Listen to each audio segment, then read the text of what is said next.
I'm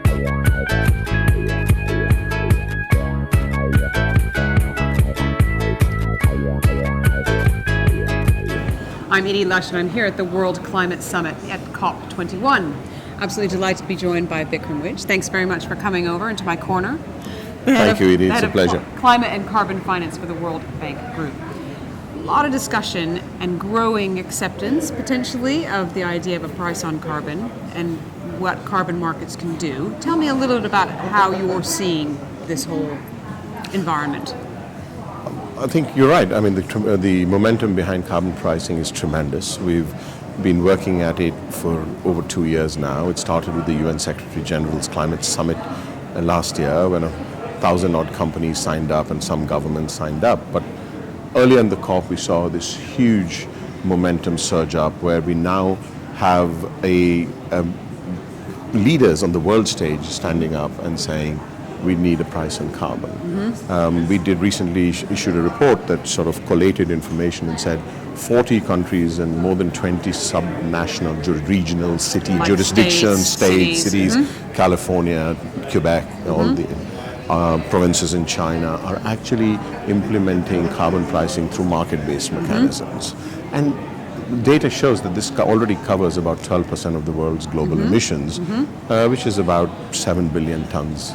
So we're not there, but I think this is huge, and more people are signing up. We have more than 1,000 private sector companies either already doing or planning to implement carbon pricing, but that's for their internal use.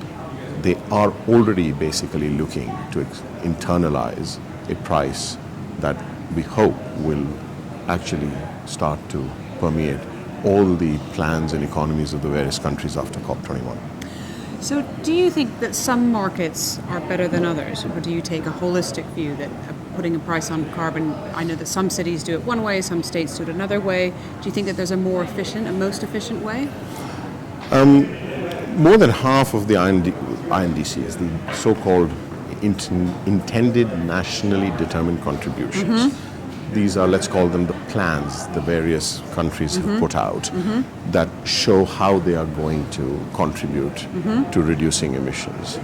Half of them talk about carbon pricing. Right. But are they all going to be the same? No way. Is it going to be one global carbon market with one unified definition of what a carbon credit is? No way. What we're going to see is countries implement carbon pricing in what suits their economies the best. So give me a couple of examples. So if you take China, for example, has announced in 2017 it's going to go to a national market building up on the 7 provincial pilots it's doing. On the other hand, South Africa is going to put a carbon tax in place. Chile is considering one. Mexico is saying, I'll put a tax on one sector and I'll do an emissions trading scheme for another. So every country, India, for example, has a huge energy intensity and renewable energy target, but they're doing renewable energy certificate trading, or energy efficiency certificate trading. So, but all these manifest effectively a price on carbon and a reduction in emissions.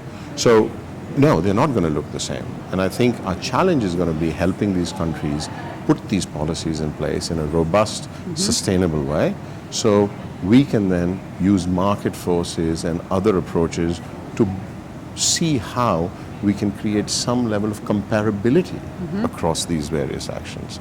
Because since you mentioned carbon markets, if you're going to allow trading of these mitigation outcomes, you're going to have to be able to compare them. Right. And if you can compare them, we hopefully can make them a little more fungible. So. Tell me how you see the private sector's role in this as well. So the private sector is where I think the solution lies. At the end of the day, interestingly, the debate has shifted from how much money for climate to people actually starting to talk about when do we stop talking about climate finance? When does all finance become climate? It's not like we're going to have new money. It's the global financial system is what it is. It is the one that's going to serve this purpose. So when does that happen? Well, it will. The optimists are hopeful it'll happen in 10. I'd bet a little longer. 10 years. Sorry. But I think 10 years too early. Right. But still, I think we've already made progress. New asset classes like green bonds are emerging. Institutional investors are talking louder and more collectively than ever for price on carbon, for more robust policies. And I think we have the UNEP inquiry come out and say regulators need to get into the act. Central banks, regulators, ministries of finance and development need to think of unified policies so they can address the various technological risk private sector will deal with. Look at what happened to solar. It'll bring the price down as demand goes.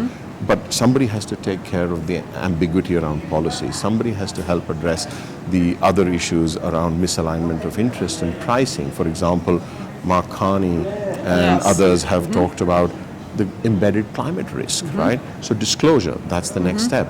If companies start disclosing the energy or the climate or carbon intensity, of their actions as well as the climate risk their business face, you will see the information helping a shift away from mispricing of that risk, which to me means you'll also you'll uncover opportunities in terms of where finance can flow, especially not only just in mitigating, but also in the adaptation and resilience arena that remains underserved by private finance. So I think the whole spectrum from money is not an issue. I think hopefully many people have told you that. The problem is making sure it flows where it can serve the low carbon agenda the best. And in order for that to happen, countries really need to put investment grade policies in place. So. Vikram, thank you so much for stopping by the Hub Culture stand here at the World Climate Summit at COP21, and I'm Edie Lush. Thank you.